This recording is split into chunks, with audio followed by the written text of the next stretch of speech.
મોડી રાત્રે વેરાવળ સુત્રાપાડાના ગ્રામ્ય વિસ્તારમાં વીજળીના ચમકારા સાથે વરસાદની એન્ટ્રી થઈ, સાથે જોરદાર પવન પણ ફૂંકાયો અને આંબાવાડીઓ પરથી કેરીઓ ખરી પડી।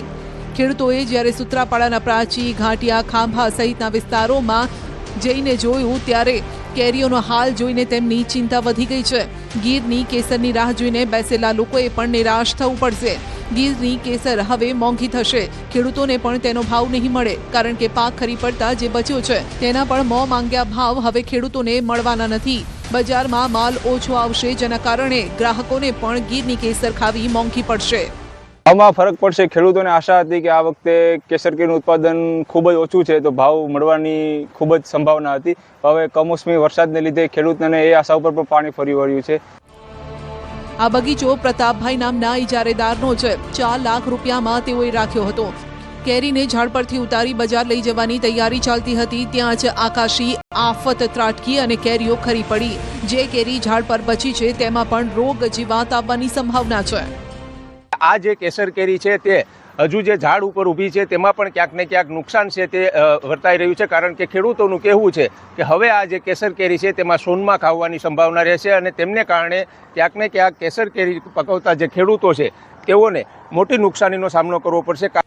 હવામાન ખાતાની આગાહી મુજબ દેવભૂમિ દ્વારકા જિલ્લામાં સતત બીજા દિવસે વાતાવરણમાં પલટો આવ્યો। દ્વારકાના ખેડૂતોના માથે કાળા ડિબાંગ વાદળો છવાતા તેઓ ડરી ગયા છે। 7, 8 અને 9 મેના રોજ વરસાદની આગાહીના પગલે તેઓ મગ, તલ, ઘાસચારાના પાકને કેવી રીતે બચાવી શકે તેને લઈને વિમાસણમાં છે। વરસાદની આગાહી છે તો 7, 8, 9, 10 ની આગાહી દીધી છે, તો મગ, તલ, બાજરો વરસાદ કદાચ થાય તો 50% થી 60% નુકસાની આવે। ઘાસચારો બધો બારોબાર પડ્યો છે અને અત્યારે હાલમાં વાદળછાયું વાતાવરણ છે, પ્લસ ખેતરમાં ઉભેલા જે વસ્તુ પડી છે બધી હાચવવાની તૈયારી હાલે છે।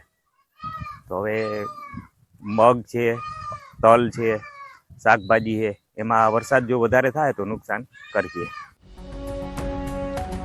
તો ડાંગરને લાગ્યું છે માવઠાનું ગ્રહણ। અમદાવાદ જિલ્લામાં શિયાળો, ઉનાળો કે પછી ચોમાસું હોય, ત્રણેય ઋતુમાં ખેડૂતો ડાંગરની ખેતી કરતા હોય છે।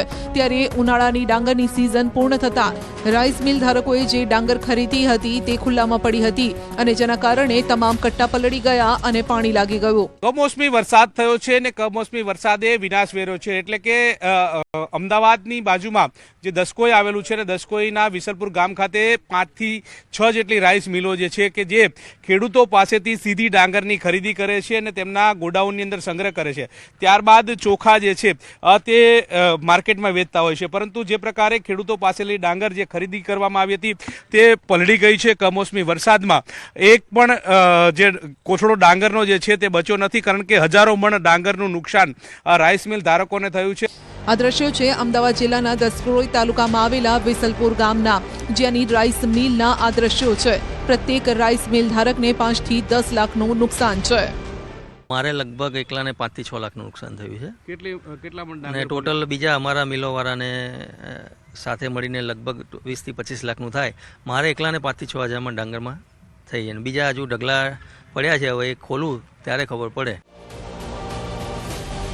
આ તરફ આણંદમાં પણ ભારે પવન અને ડમરી સાથે ત્રાટકેલા વરસાદે તબાહી મચાવી। તારાપુર તાલુકામાં પાક નુકસાની તો થઈ, સાથે ખેડૂતોના માથેથી છત પણ ઉડી ગઈ છે। ઉનાળુ ડાંગર સારામાં સારી પાકી, પણ કુદરતી આફત એવી આવી ગઈકાલે સાંજના 6:30 વાગે કે લોકોની ડાંગર પી બદલી ગઈ। વાવાઝોડાથી ગામની અંદર કેટલાય મકાનોના પતરા ઉડી ગયા અને આર્થિક નુકસાન ઘણું મોટું થયેલું છે। નોંધનીય છે કે તારાપુર રાજ્યમાં ઉત્તમ ડાંગર અને ભાલિયા ઘઉં પકવતો તાલુકો છે, પરંતુ કાલે આવેલા વરસાદે ડાંગર સહિત ઘઉંના પાકને ભારે નુકસાન પહોંચાડ્યું છે। તાલુકાના કસબારા ગામે ભારે પવન ફૂંકાયો અને ખેડૂતોના ઘરના છાપરા ઉડી ગયા, તો ખેતીમાં પણ હવે કંઈ જ બચ્યું નથી। હું ચોક્કસ આ દ્રશ્યમાં બતાવવા માંગીશ કે આ જે કસબારા ગામ છે ત્યાં લોકોના ઘરના પતરા પણ ઉડી ગયા હતા। અહીંયા સ્થાનિક ખેડૂતોનું કહેવું છે કે એમની જે ઉત્તમ ગુણવત્તાની ઉનાળુ ડાંગરના પાકને પણ ખૂબ મોટું નુકસાન થયું છે અને ચોક્કસ કહી શકાય કે ખેડૂતોને ખૂબ આર્થિક એક નુકસાનની ખૂબ મોટી આખી ઘટના સર્જાઈ છે। આમ કમોસમી વરસાદ આફત લઈને આવ્યો અને ખેડૂતોએ જે પાઈ કરીને બચાવ્યું હતું, મહેનત કરી હતી, તેને ઉડાડીને લઈ ગયો।